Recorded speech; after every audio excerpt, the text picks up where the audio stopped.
You have to fall to understand the wrongdoing. There's no light without dark, so there's no good without bad. You need to hurt yourself. You need to feel that pain. You really need to push. You gotta make that effort. You gotta put it in your calendar. We're going. And every time I've gone, I've never regretted it. Ever.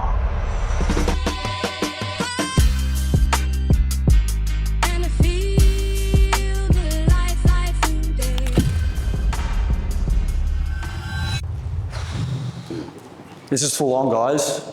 I'm pretty speechless at this point. Usually I've got a lot to say, and you'll find that I can speak the house down. For those of you that have been following me, know that I can talk a lot. But Father Philip hit me up a couple months ago, actually when I was in Greece. He saw some post, and anyway, we came down here, we had a chat, and having a look at how many people rocked up today is pretty taken back. And what you guys are doing right now and where you're at and seeing how many young faces are just connected to the church is, you're already levels above from where I started. Levels above, especially at the age that you're at right now. So he told me to come in, and I wanted to give you guys about a little bit of insight on my upbringing, which is probably very similar to yours, being Greek, being brought up in Melbourne, and the pride of not only being Greek, but something unique that we all have that no other Greek has, and that's being a Greek Australian from Melbourne.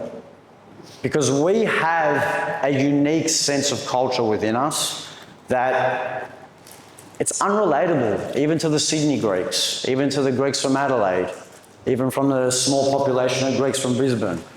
We've got our quirkiness, we've even got our, our Greeklish, so to speak, and the relatability that I wanted to give you guys and break that all down today. So I just wanted to acknowledge you all first and foremost thank you for coming.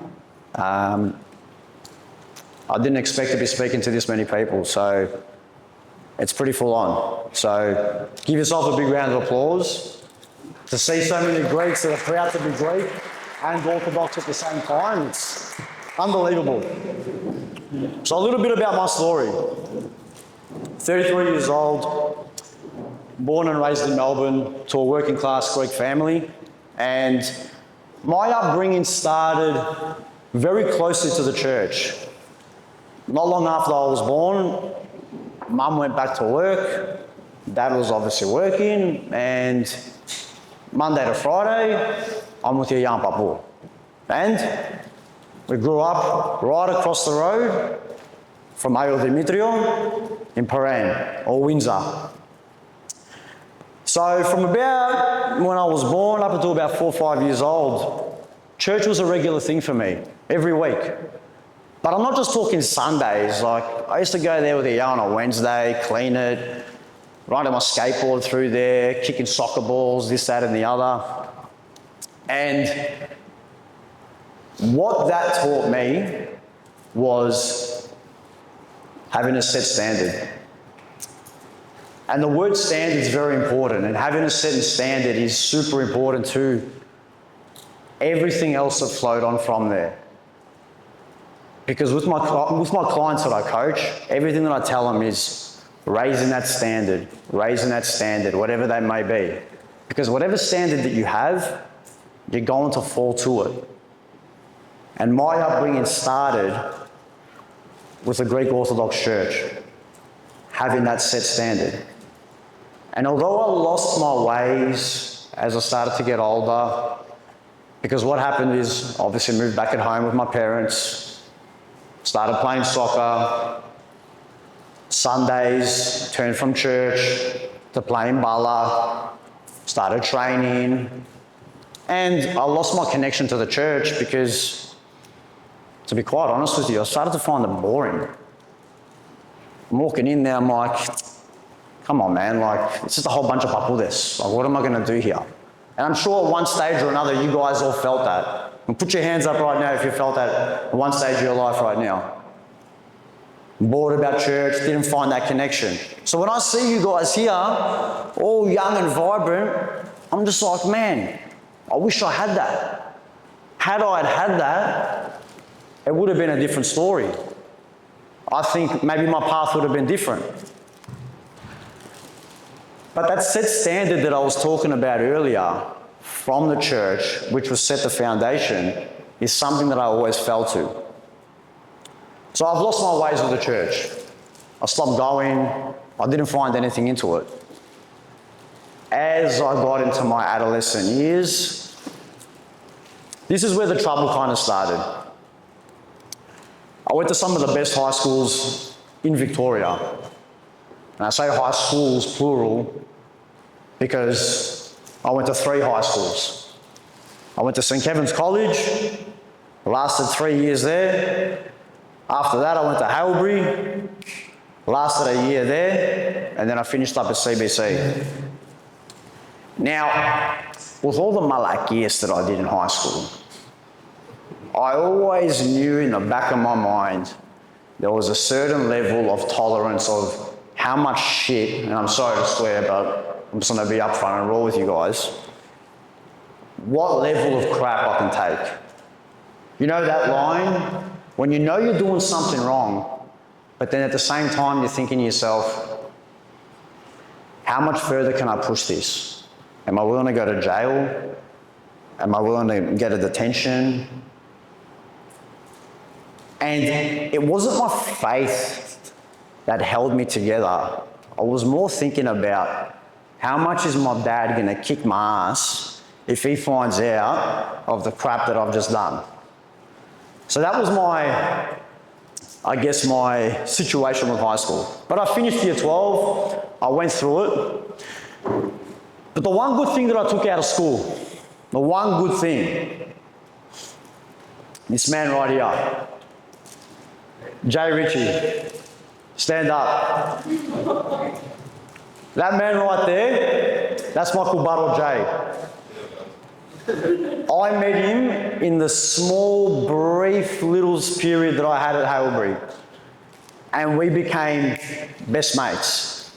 And here we are today, 17, 16 years later. He's here supporting me through my journey. And that was probably the only good thing that I took out of high school. And you'll learn a little bit more about Jay Ritchie throughout my story and how I went about things, because throughout my periods of my 20s, as I got out of high school and I started to make my own decisions in life, and this is where it becomes difficult for men. Because up until we're 18, 19, however long you're in school, you're always told, yeah, like, go to period 1, go to period 2, eat this, eat that, and you're not making your own decisions. Until you finish school and you're out in the open world and you're like, shit, what do I do now? I don't even think I need this. What do you reckon? Keep it? And when you start making your own decisions, when I started to make my own decisions, that's when I started to fall into traps. Because I started to chase everything that I felt and I thought was the be-all, end-all. Chasing women, chasing the instant gratification, thinking you're cool if you're picking up chicks and, going down that path as men. And I'm sure there's a lot of guys in here that think, yeah, man, that's mad. And at the time, it was. I felt that it was. But I didn't realise the environments that I was putting myself into in order to attain these masculine traits that I thought were trophies at the time. And the difficult thing that I find with a lot of the guys that I coach, especially the guys that are under 18, is there's a lot of influence out there. Bad influence. Good influence as well. I mean, you take the good with the bad. But with the presence of the phone, there's so many positives out there that we can learn from, but there's also so many negatives. And I could literally pick this phone up and just start scrolling, and I can have 500 different people trying to tell me how to do this, how to do this, how to do this, and become a better man, and all these sorts of things. And a lot of us get sucked into thinking what it is that we actually want, especially when, and I'm speaking on behalf of, I'm no female here, so I'm speaking on behalf of the frame of a man. It's chasing that instant gratification of what we think is cool.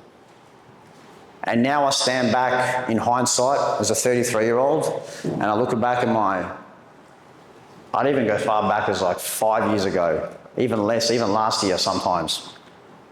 Every year, every time I look back and I reflect on the person that I was, I'm disgusted, but at the same time proud. Now I'm disgusted because of some of the actions that I took, but I'm proud because if I wasn't disgusted, then that means I hadn't advanced. I mean, think about it right now. What were you doing 2 years ago? Who were you back then?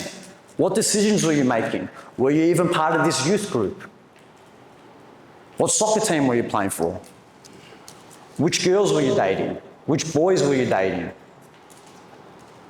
If then, I mean, say you were dating and you've broken up, but you're looking back on all these decisions, your environmental factors. Have they advanced? Because if they haven't, then you haven't either. So I think it's important to always reflect and look back and almost be upset about that person that you were. If I met my 25-year-old self, I'd hate him. But I'm glad I would.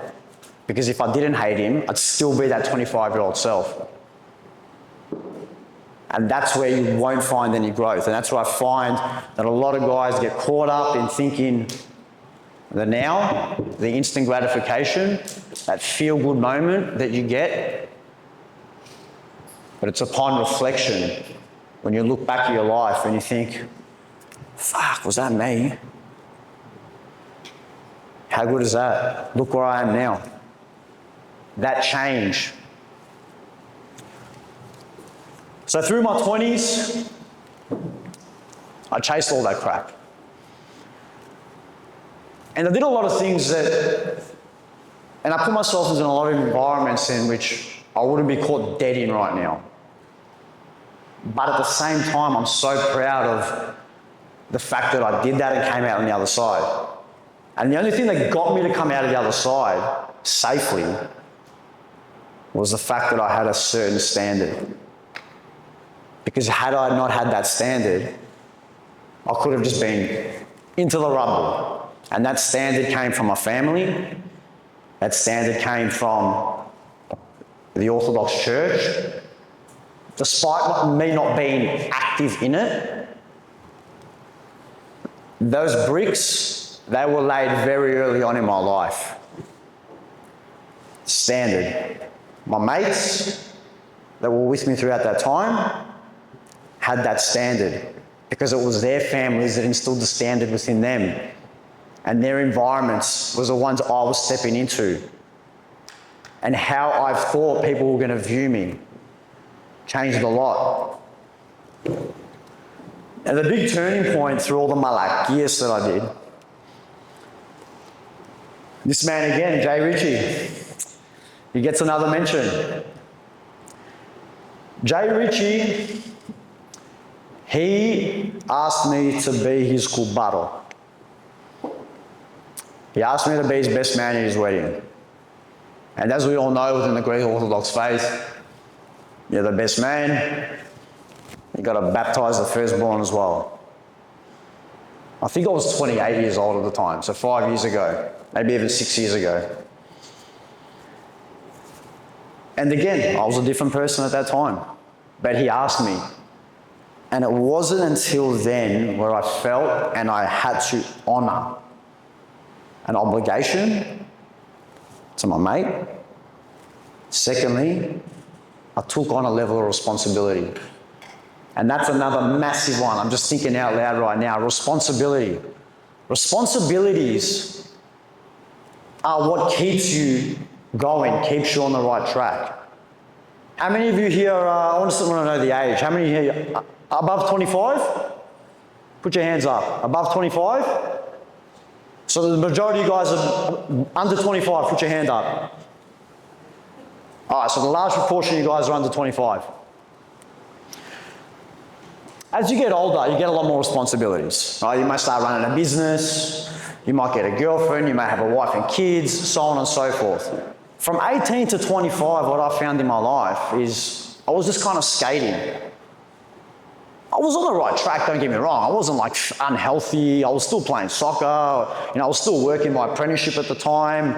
I wouldn't say I'm flat out off the rails, but I had a lot more time to be distracted. And I always thought that be single, be single, be single. But when you're grounded with a woman or someone that can keep you locked in, and I'm not saying, don't have some manly presence about yourself and do everything she says. But I say this to a lot of my youth athletes.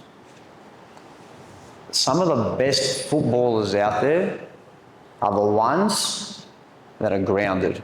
And you know why they're grounded? Because they got women by their side that are holding them together, and a lot of them are very faithful to their church or whatever, religious practice that they have. Because when you're in that limelight and, you're up there, you're a superstar, you've got even more temptation thrown at you. You've got women thrown at you. You've got money being thrown at you. How easy is it for you to give in to that temptation? How easy is it for you to not stay disciplined? But the ones that don't and the ones that are more successful, I'll tell you right now, some of my best clients that I coach, they've all got good girlfriends that they're faithful to and loyal to. They've all got pretty damn good jobs, stability. They don't have time to muck around and chase this and chase that because they're focused on what's more important, their actual craft. Maybe it's their business, whatever it might be. But you think about it, man, like dating's an effort. Got to message this girl, got to message that girl, Tuesday night, cafe this here, I'll meet with this other one. You know what I mean? You get to a point, as you get older, you're like, I don't have time for this, man. I've got more important things to deal with. And if you don't have more important things to deal with, I would question, what kind of man are you? What the hell are you doing? Are you still going to be running around, chasing girls for instant gratification? And my mates, I was basically last to the party. My two mates here, next to him, Adrian Chipper. We're in Northcote City, yeah? This man right here, captain Northcote City to the VPL title back in 2012. 2012. So if you guys are from the area, you should know Adrian Chipeta. Big man, big prominent figure. I was late to the party with all my mates. They've all got wives, kids, girlfriends. Had I not leveled up and done what they had done, it would be very, very difficult for me to relate to their lifestyle because their level's here. And as they're adopting and becoming better human beings and garnering responsibilities, and I'm becoming a godfather, I started to ask myself, how do I want to be viewed? How and what type of Christian, when someone says my name, how are they going to describe me? And this is another thing I tell my clients. I go, someone wants to say your name. Give me three things, give me three descriptive words and what people would say behind your back about you. What do you think they'd be? And ask yourself this right now. If someone wants to talk shit behind your back right now, or they're all going to say, Johnny, describe this person in 3 words. Would you be proud of those 3 words? What would they be? Is it lazy? Is it unreliable? Is it a dog? Because if it is, I'm going to tell you, you've got work to do. Because I don't know what type of relationship you can foster with those type of descriptive words. I don't know what type of business you can run if you've got those type of traits. I don't know what type of friends that you could have around you. What type of woman is going to take you seriously? That's the big thing. So I asked myself a tough question. How does Krista Marzis want to be viewed to the world?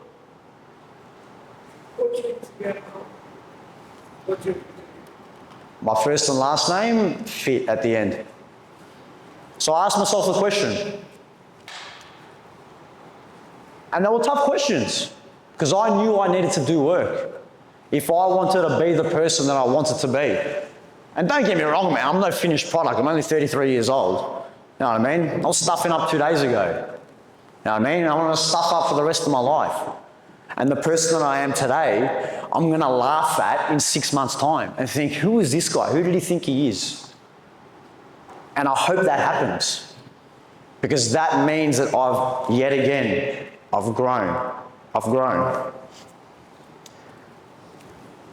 So the responsibility was a big one because now I've given him my word. All right, man, I'm going to be your kubaro. I'm going to marry you and your beautiful wife, Sophie. And I'm going to baptize your firstborn, to be at the time. And that sent me on a journey. And that sent me on a journey to look at how I can improve my life. And it just so happened to be, at that time, I actually stopped playing football. I started moving away from being a player, and I transitioned into a coach. And that transitional period, again, brought upon more responsibility. Because that responsibility wasn't just I'm a coach, it's I'm a coach and I'm running my business. So how I had to operate, how I had to speak to people, completely different from the guy in the change rooms mucking around or malakias, things like that. I had to be proper. Because at the end of the day, who's going to take me seriously? Because it doesn't matter what you know. It matters about the person who's saying it. Do you respect them? How many of you guys play soccer? Put your hands up. How many of you have had a teacher that you know he's saying the right thing, but you're like, man, there's no way I'm listening to this guy. Because I can't understand his accent, he's doing my head in, whatever it might be. But you know what he's saying is right. You know what I mean? It might be some like Indian mathematician, right? I remember back in high school, I had this Indiano. I'm like, I'm going to listen to this guy now. And I was good at maths, don't get me wrong. And he's telling me to do this, that, and the other. And I'm like, mate, there's no way I'm listening to this guy. I've had soccer coaches that knew their shit, that had all their licenses and this and that. But I didn't respect them because of the person that they were. So I knew if I was to be somewhat successful as a coach, as a man, to have some level of influence, I need to be doing something proper. I need to look a certain way. I need to act a certain way in order to get my message across, rather than just being some guy that's just yapping, and just like, who is this guy, man? Like, shut up a bit, you know what I'm saying? So, that was a big transitional period for me. But I stepped into the world of coaching and my responsibility started elevating because now I had parents coming to me saying, I want my kid to train under you. And now I'm almost like a father to some of them. Because I tell you what, I've got single mothers that are hitting me up. And not hitting me up in the way you guys are thinking. I've got single mothers hitting me up. And the reason why they're hitting me up is because their son does not have a father figure in their life. and they like my approach of talking and the way I discipline my athletes, and I don't give a stuff, and I'll kick them out of my gym if I have to, because I have. You act up, out you go. Too bad. And if they don't get that at home, they get that with me. Now, what parent is going to put essentially the destiny of their child in someone else's hands that is not walking the walk, is not showcasing himself to be an honourable man, is not showcasing himself to be somewhat like a father that kid is actually missing? I mean, I can't speak for myself because I've got no kids, but again, I've learned from my mates who have children, and I see the decisions that they make in small things, what they're going to do to eat, what school they go to, which kids do they hang around with. So the responsibility is a big one. Standard is another one. Because we can rise, there's an old saying, right? You're not going to rise to your ambitions. You're going to fall to your standard. And what level of standard do you have? Across all metrics. Because we as human beings need to be disciplined. Not just within training, but within our faith as well.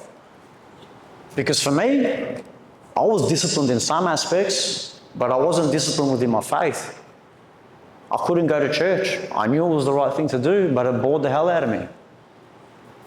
And again, I'll touch on this, man. I didn't have a community like you guys right now, where you can bounce off each other, young, vibrant. I was talking about social media before and the power of it in a negative limelight, but all I see now is Orthodox group this, Orthodox group that, youth group this. I'm like, mate, this is nuts. When I spoke to Father Philip a couple of months ago when he came here, man, I was like, bro, this is unbelievable. Like, what is this? This is crazy. I'm from the other side of Melbourne, I'm in Mentone. I knew Northcote had a big Greek community, but I didn't understand the size of this place is outrageous. So you're very lucky to have that. And to be quite honest with you, man, I had lost a lot of faith with the Greek Orthodox community, big time. And what breaks my heart is being a proud Greek and seeing the next generation of Greeks, perhaps not growing up Greek. Sure, they got last names, but are they really holding on to their Hellenism? Because most of us would have migrated here, our grandfathers in the 50s, 60s, probably at earliest. And within 60 years, we're going to throw our bloodline away. You know what I mean? How sad is that? We just celebrated Orchid Day. How many other celebrations do we have? How many freedom fighters do we have from, the modern era up until the medieval time, back to before Christ with Alexander? All these people sacrificing their lives, going out to war, so we can proudly sit here and say, we are Greek and proud. So when I see this, mate, 10 out of 10. 10 out of 10, I absolutely love it. Because I had lost faith. But my girlfriend that I met, who sits here in the front row, she's of the Orthodox faith. However, she's Coptic. And the one thing that the Coptics do, I tell you what, that us Greeks don't, is their unity within their church is diabolical. Diabolical is top level in comparison to us. They're saints in comparison to us. I'm not talking about you guys, I'm talking about our community in general. Everyone rocks up to Easter, you know what I mean? But you guys will probably know firsthand more than anyone, because I'd imagine you guys are more frequent visitors here.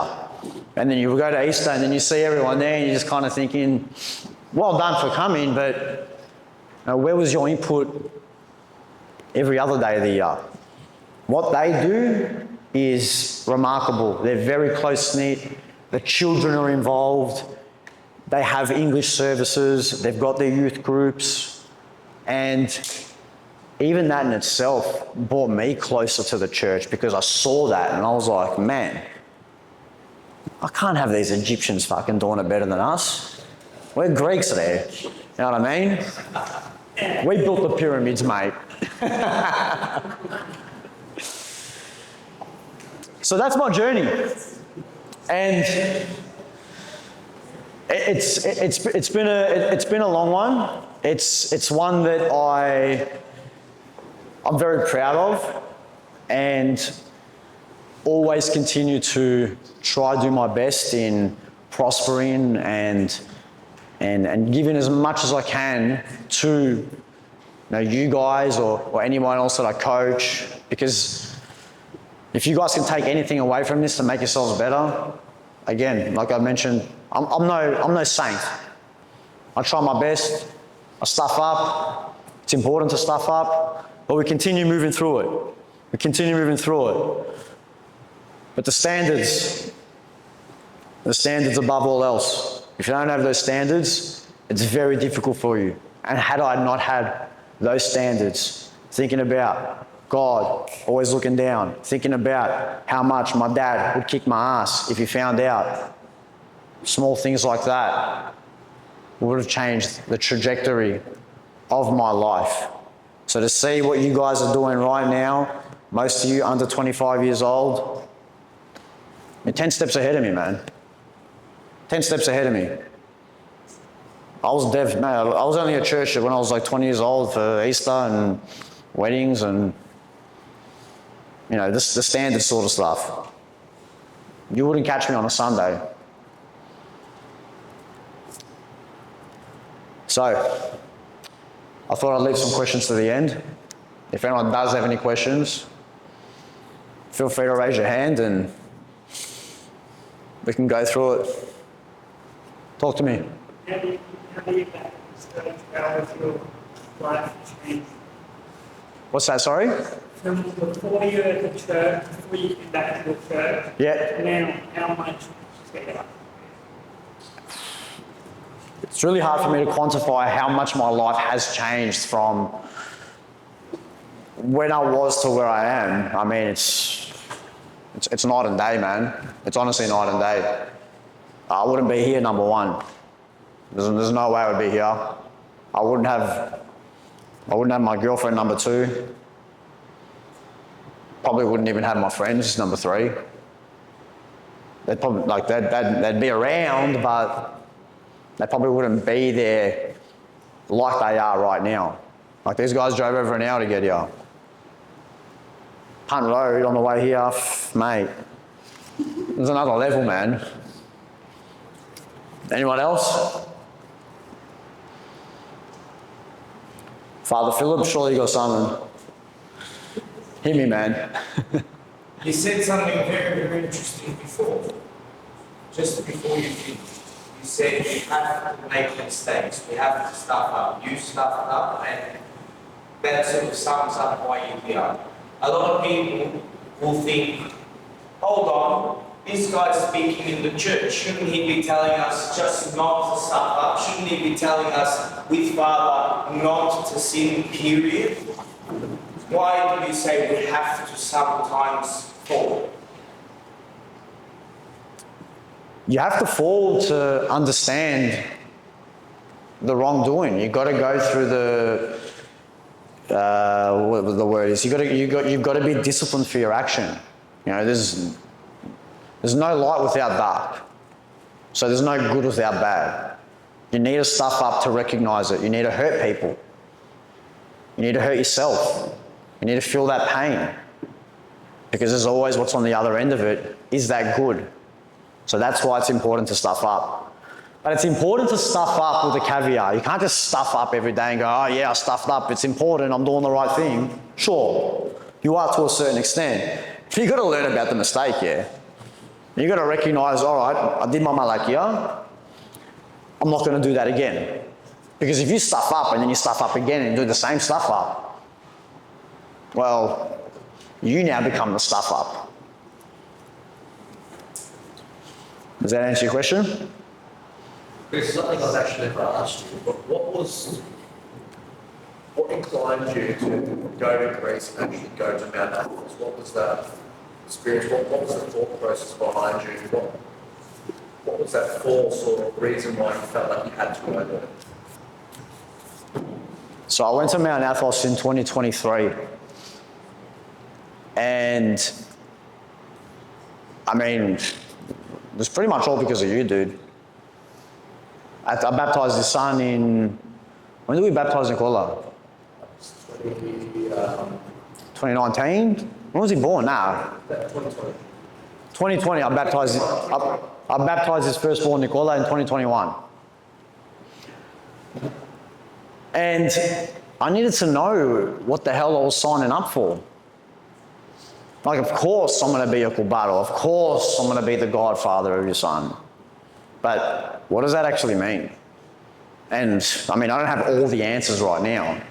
But I thought, well, if I'm in Greece, going to Mount Athos is going to get me closer to the answer to what I think I need to do in order to be the best godfather I can be for my godson Nicola and be the best version of myself to be able to help those around me. Because you've got to be selfish in your own respect. You want to become the best version of yourself, to be selfish, but at the same time, that in itself uplifts everybody else around you. The better you are, the better your friends are going to be. Because they're going to look at you and go, fuck, what's this guy doing, man? That's mad. You know, I'm going to go to the gym too. Oh yeah, I'm going to start doing this, that, and the other. You'll be surprised how your actions dictate what your friends and your family do. 100%. I mean, me and my mates right now, we take the piss out of each other all the time. Are you counting your calories? Did you train this week? You know what I mean? Did you do this, you do that? And it's all a bit of a piss take, don't get me wrong. We still write it down, hold each other accountable for it and have a big laugh. But, you know, had I not done something, or had they not done something in the nurturing of their children, I wouldn't have had a certain standard in how I want to live. That rubs off on people for better, and it also can be for worse as well. Does that answer your question?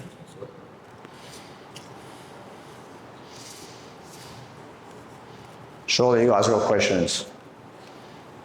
One question. If I put this mic down and you guys start asking me questions after, I'm not answering nothing. Ella, talk to me.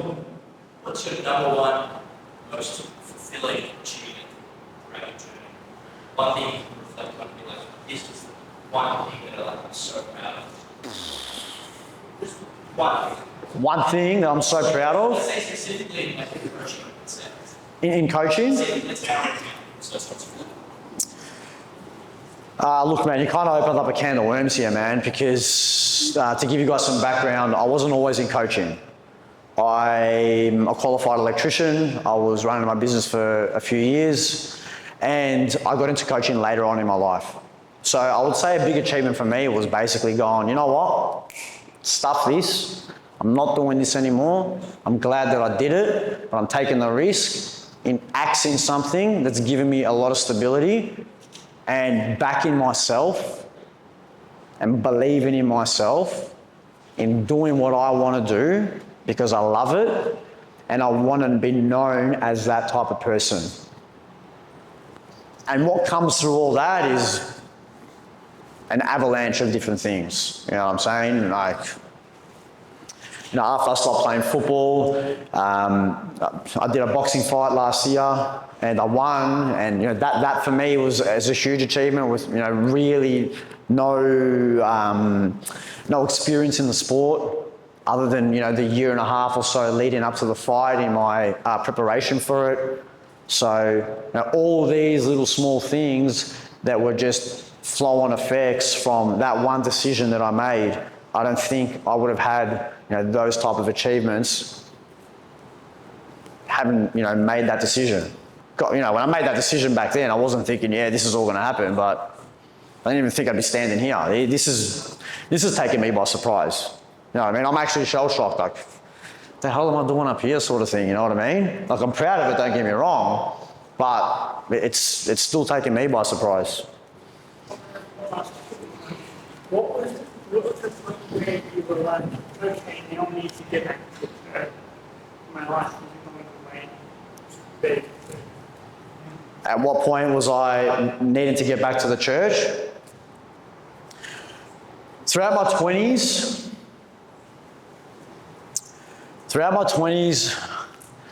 I used to run hens parties. So I used to be a topless bartender, used to go to hens parties, used to basically just run the show. And so some of you guys are probably thinking, this is mad, there's all these girls. I used to literally walk into a room for like 30, 40 women and have to just deal with the mess. And I just got to a point where I'm like, what the hell am I doing, man? Like, what am I doing? Like, these chicks are pissing me off. They're all rubbish. It's an absolute shambles here. What standard do I need to bring? If I walk into a church, mate, I'd be up in flames. And that was a turning point where I thought, I've got to get back in, man. I've got to get back in. COVID was a big catalyst. Michael Battle J was a big catalyst. I think COVID was a huge one for me and for probably a lot of people here and a lot of people religiously worldwide. How do I think COVID changed things? The reason I think COVID changed things is because from all the crap that was going on in the world, where they're telling us to do this, telling us to do that, and then the flow-on effects for... Mate, I've got kids that I coach, I shit you not, and they're telling me they got guys in their class that think they're cats. You know what I'm saying? In what world do we live in where someone's going to church regularly, thinks they're a damn cat, or thinks they're the opposite sex, even more basic level? So that was a big catalyst.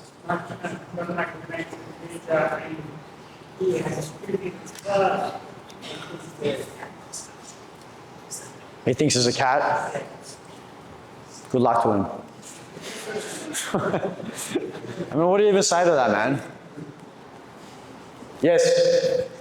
Knowing what you know now about the faith, what advice would you give to a young athlete about incorporating Christ into their sport of choice?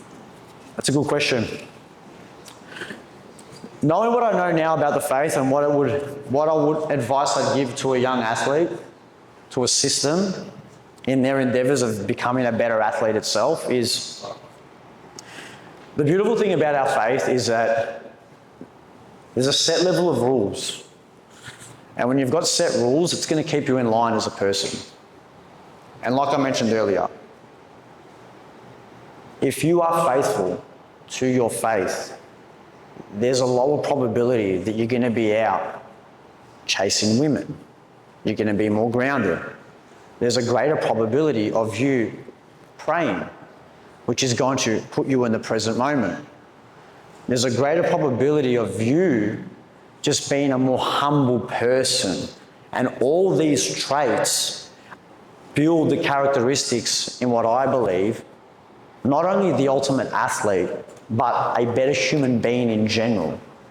Because being a good athlete isn't just about being quick, fast, strong, and having the skill set. They're obviously bare minimum requirements, but you also need these other qualities as a human being in general in order for you to be successful over a long period of time.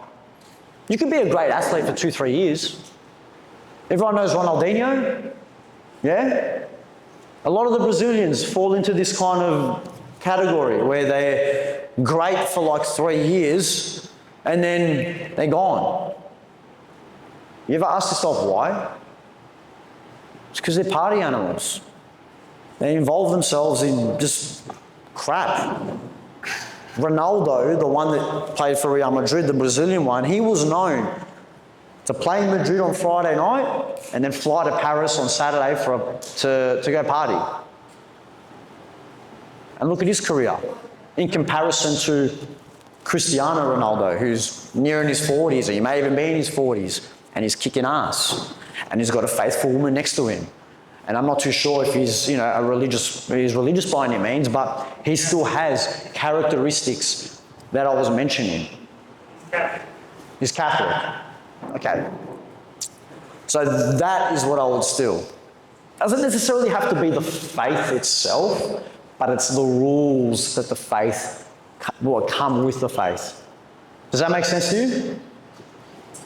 Would you say that you've been able to find a balance with the faith and to incorporate it into your everyday life? Because I'm sure you're very busy with everything.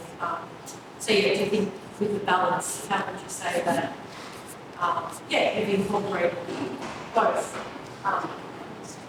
So are you asking me how would I incorporate, how do I balance incorporating the faith in my life? It's a struggle. Yeah. I won't lie to you, it's a struggle. I was telling my girlfriend, like, we need to go to church more often. And then we'd wake up on a Sunday and we're like, oh, we're tired, and we don't go. And it eats us up inside. Because it's one thing to say, oh yeah, I'm Orthodox. But having that presence there is a different story. You can't say you're fit and you don't go to the gym. Physical presence is massive because firstly, it involves yourself. You all get a sense of feeling when you walk into the church. You just walk in and I'm just like, okay, I'm here. I'm physically walked in. I've made the effort. Mentally, you've changed. So that helps in every other aspect. There's one thing just to say and wear your cross and, do your process here and all this and the other, but to go there is huge. And I've struggled. There's been times where I'll be like, all right, I'm going to say a prayer. I'm like, I don't even know what to say. And that procrastination can hold you back from doing what you got to do. But having my woman beside me, who has been a lot more faithful to the church than I have been throughout her entire upbringing, that's bridged the gap for me a lot more and has helped me a lot. So, like I said, I wouldn't say I'm perfect, but the efforts that I've made over the last few years have destroyed anything that I've done in the first 30 years of my life, for sure. But it's discipline, just like anything. You really need to push. You've got to make that effort. You've got to put it in your calendar. We're going. And every time I've gone, I've never regretted it. Ever. Yes, sir. How do you keep motivating yourself to always try to be a better version of yourself than yesterday? How do I stay motivated to be a better version of myself than yesterday?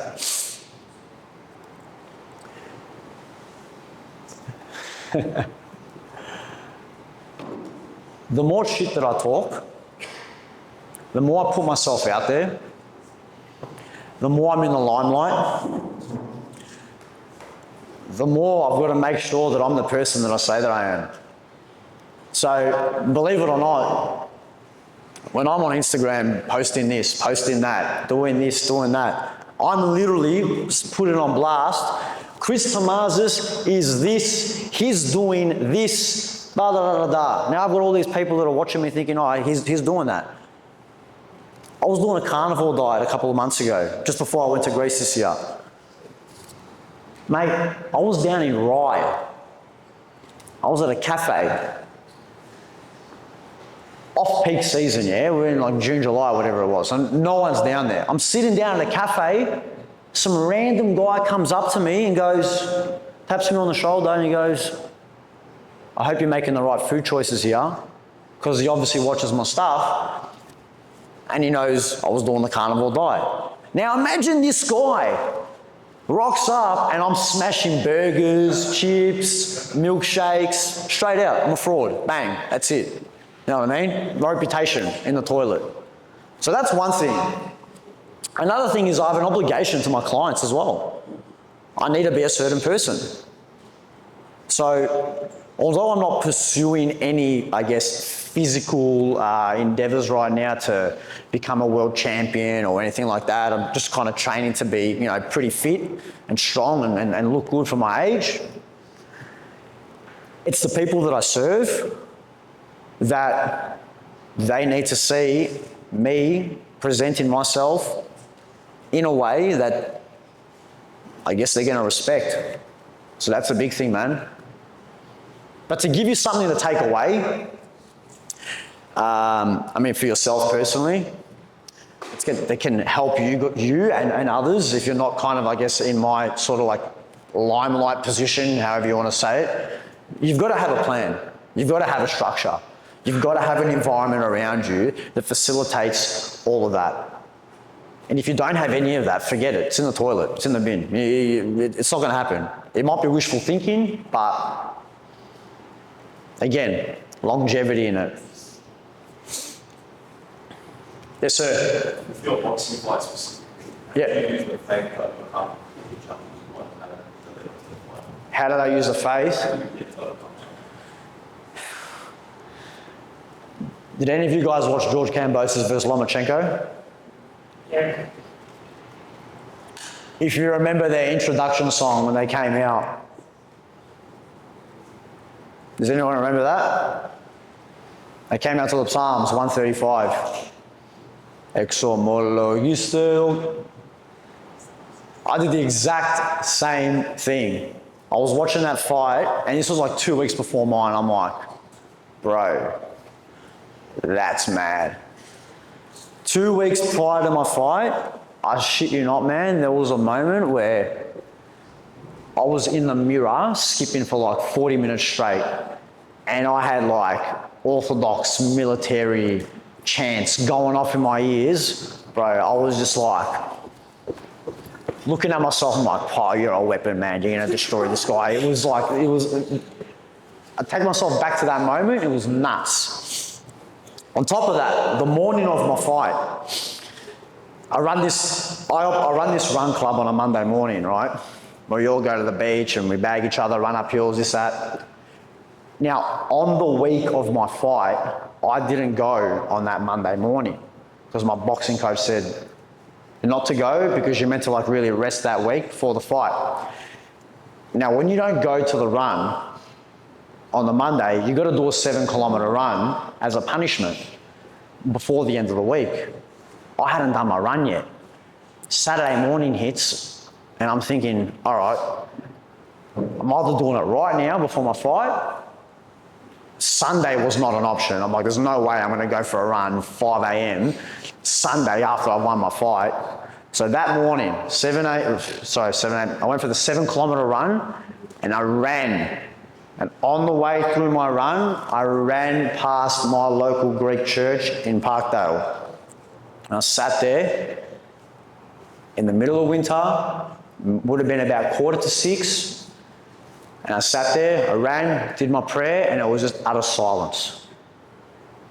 And that was, it felt like, I don't know, man, it was just crazy. Like, it was like a spiritual uplifting. It brought me back to like Rocky Balboa because he was very close to his Christian faith as well. And I know he used to do it for his runs and he used to yell out at that priest, if you remember the movie. And so that's how it brought me close to my faith, or that's how it assisted me in being victorious in my fight.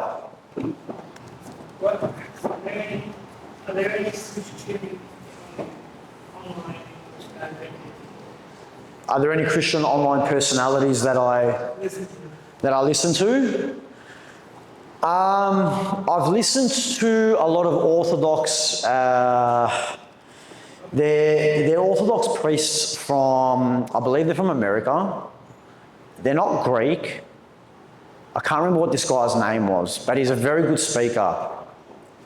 I think his YouTube handle's like something Nectar. There's a couple of other Greek ones that I've listened to.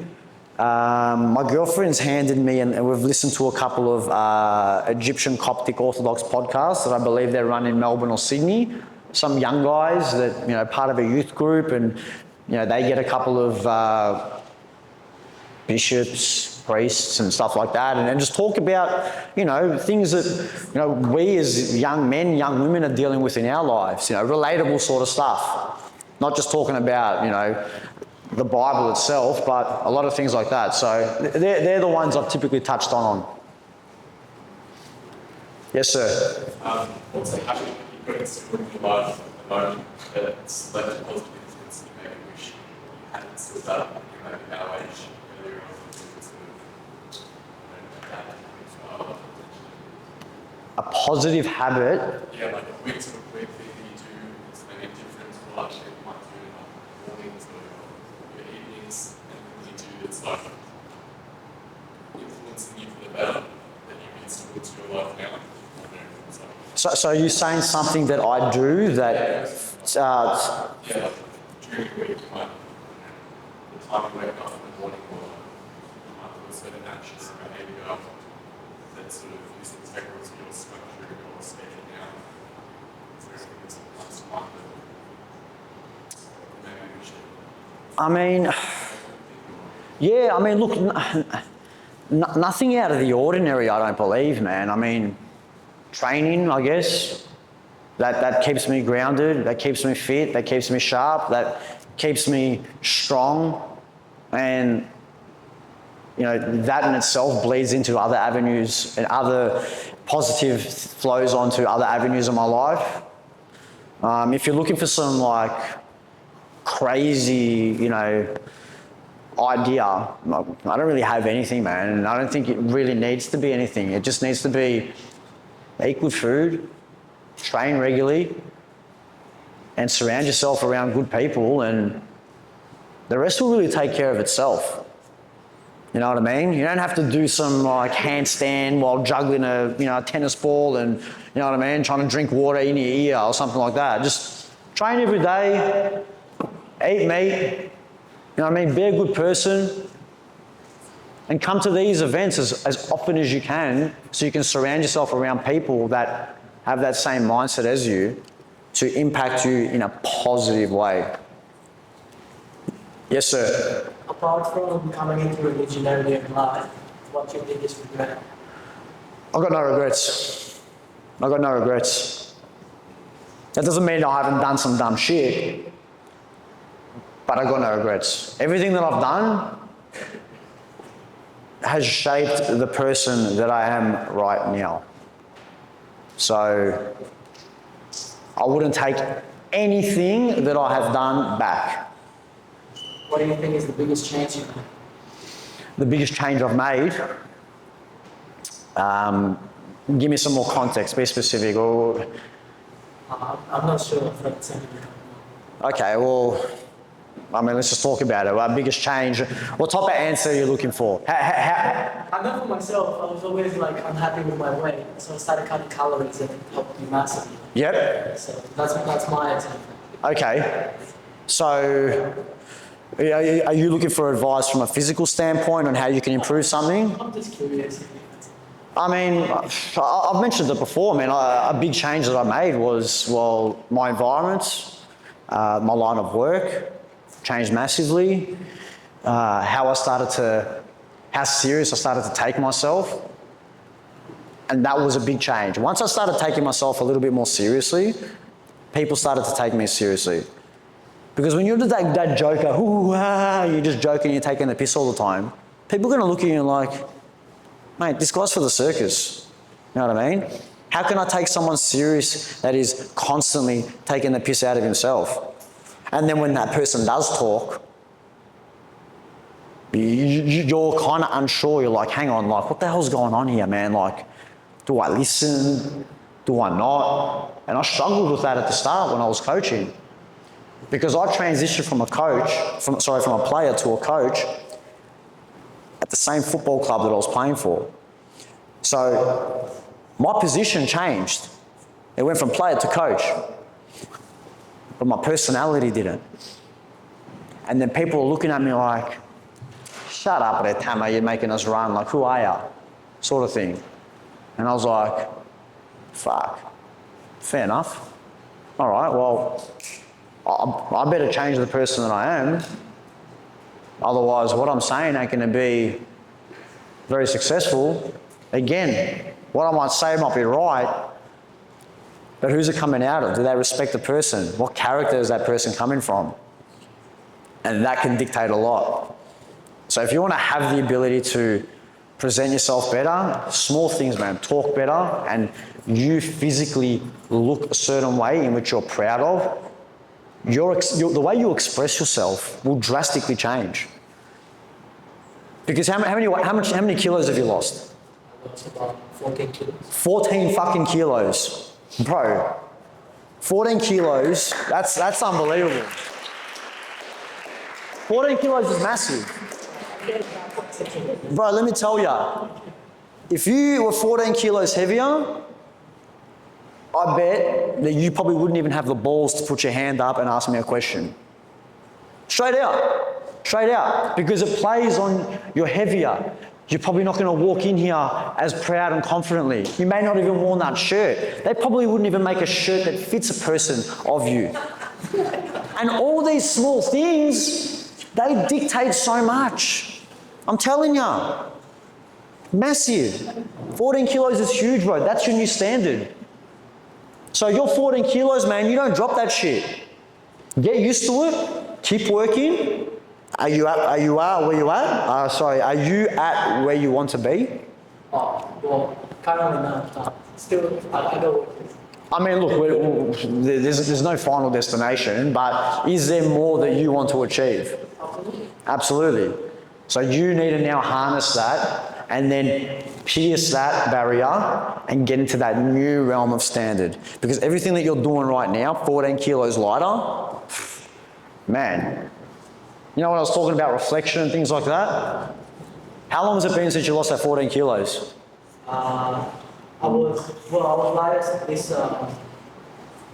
this March. Since March? Oh no, like I started losing weight September of last year. Okay, so it's been a year ago. Yeah. So 1 year ago you were 14 kilos heavier. You see what I mean, man? How much can change? Like, good on you, man. Congratulations. That's a massive achievement. Yes, brother. Yeah. What's that? 65 kilos. He's pretty much lost me. I was hanging off his back, and now I'm off it. 65 kilos. 65, he's lost 65 kilos. Where does that weight go? It's crazy. Anyway, last couple of questions because these pizzas smell nuts. Yes?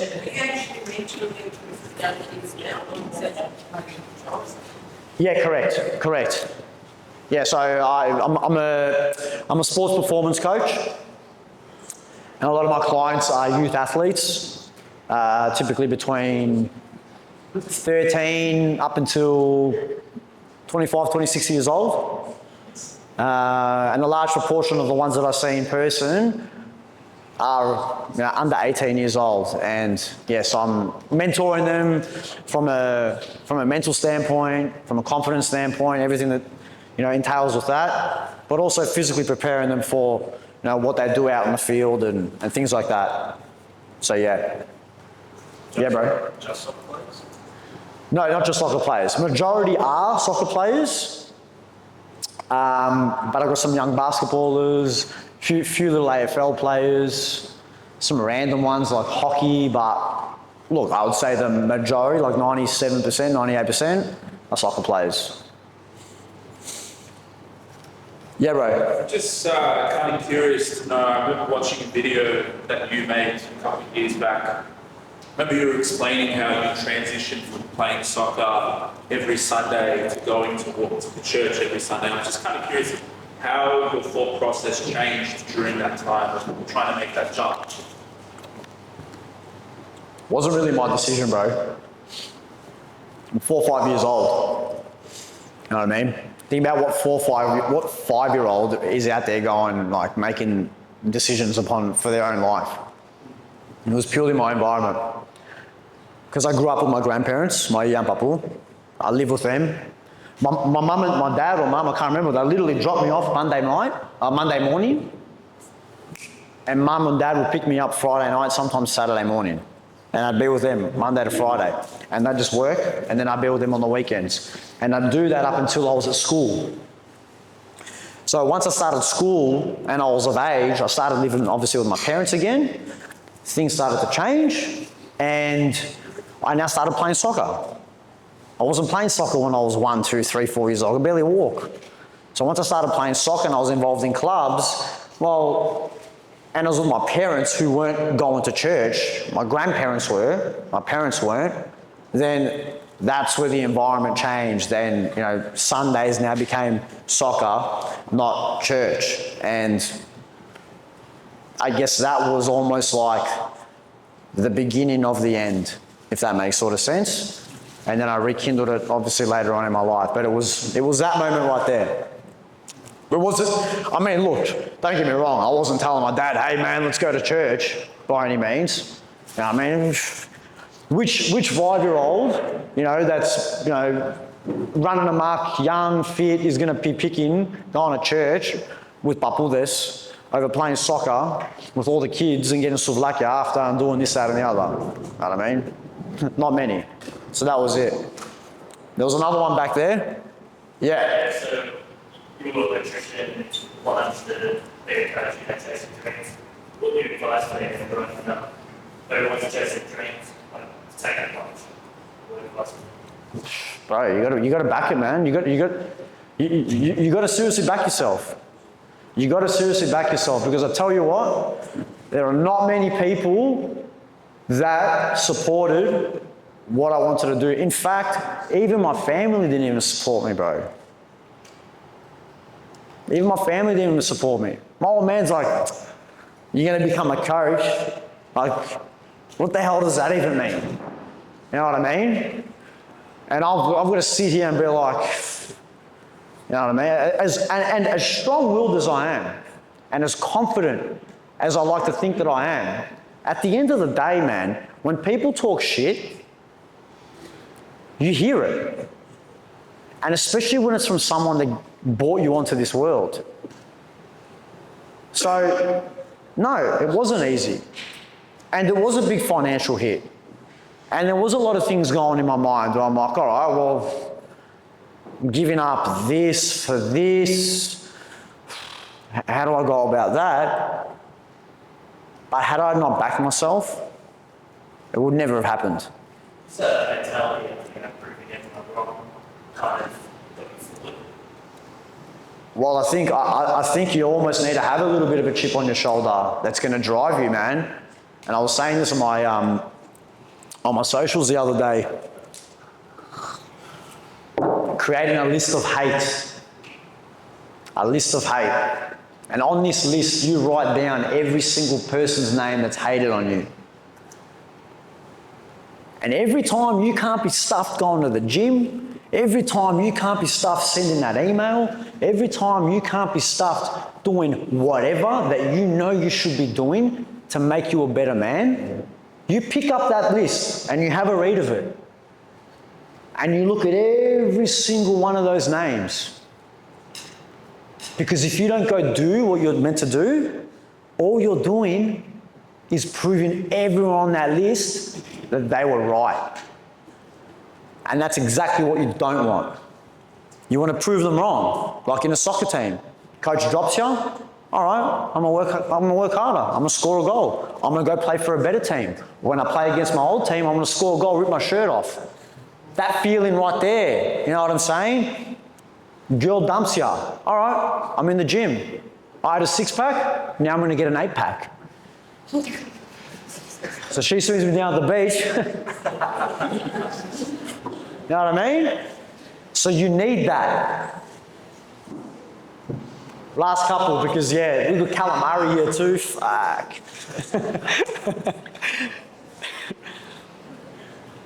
Any more? Father Philip, take over, man. Thank you.